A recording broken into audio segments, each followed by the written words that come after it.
He spent 48 hours in jail. They left him in his wet shorts all night long, no shirt or anything like that, for the first night. The guy's from the Caribbean. He's not used to 67 degrees inside the freaking Comal County Jail. He's not used to that. And then insult to injury, you know, this is a maximal penalty for one count, Class C misdemeanor assault by contact, is $500 in the state of Texas. So they charged him with 2 counts, right? $1,000 maximum penalty, right, if convicted.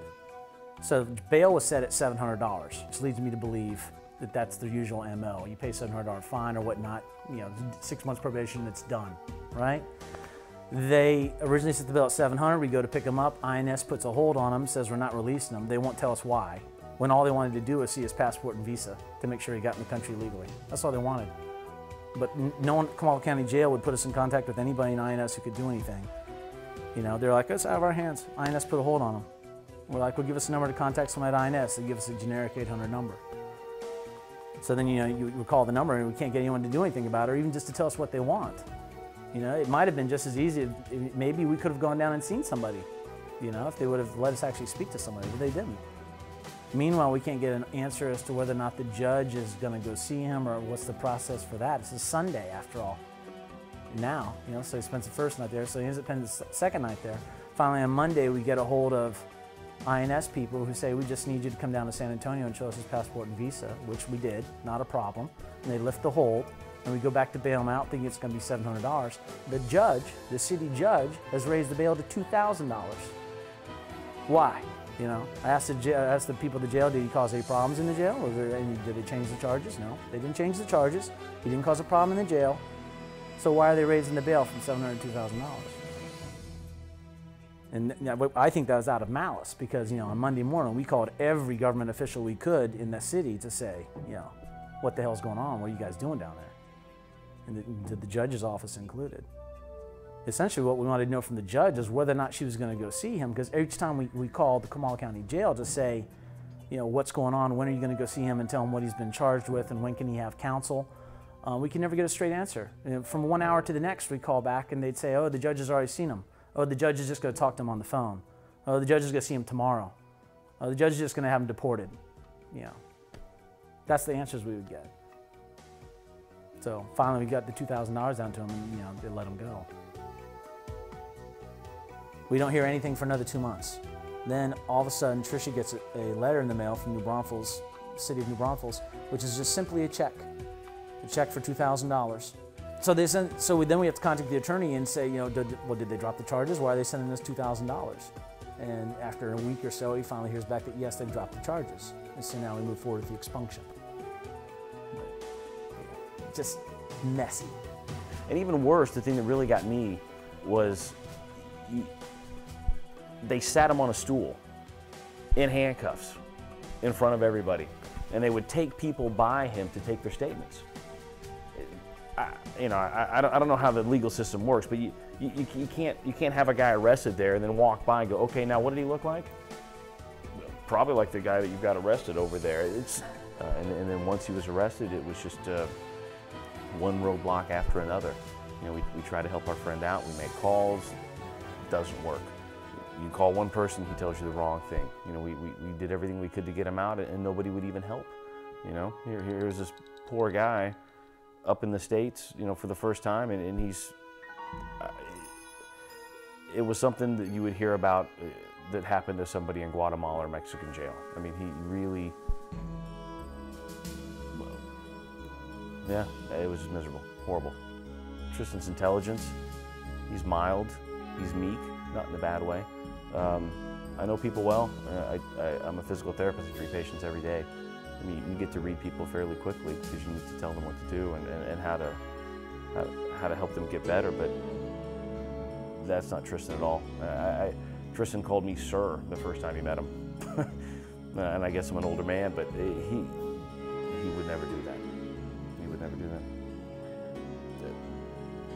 Beyond well-mannered, almost prototypically well-mannered. Well, the immediate shock for his poor sister, she was as distraught as could be. I mean, the first thing they tell us is they're denying bail and they're going to deport him. So he comes here on vacation to come see him, and you know, she's going to have to go tell her parents that he's being deported back to Trinidad in his wet swim trunks. It's ridiculous. You know, for being charged with a Class C misdemeanor of all things. You know, It's for something you flat out wouldn't do. Tristan, did you sexually assault any young lady or anybody on the river when you were floating the river? No, I did not. Would you do anything like this? No, I wouldn't. It's not in my nature to. I'm not that type of person. How do I know that? Well, I guess you can ask my sister, my friends around me. They would know me best. And well, I guess if you spend time with me, I guess you'll come to your own conclusion as well. And tell me about yourself. Who are you? Well, I'm a person who loves life. I try to surround myself with things good. I'm into sports. I was a swimmer. I am active in my church. I'm in my church choir. I go to church regularly every Sunday. I'm committed to school. I'm at university. I'm going to do my master's. And I'm just trying to move forward my life the best way I could. It's not something I would do to go and mess up the path where I am right now and just throw everything that I've done or worked for off track. So, no, I wouldn't do something like that. Not to mess up where I am now. No, never. So, you were wrongfully accused of this? Yes. And how does that make you feel? It's to the point where I'm so angry that I don't want to bring it out too much because it's affected me, yes. I've been hurt by it in jail. I wanted to cry so many times and I've been like, no, I'm not going to cry in jail. I'm not going to let them get the better of me. And I promised myself when I come out of jail, you know, I'm going to cry. I'm just going to let it all out. And up to this point, I can't. Everything's just bottled up inside of me. And seeing all the distress that has been placed on my sister and her friends, it just hurts even more. So,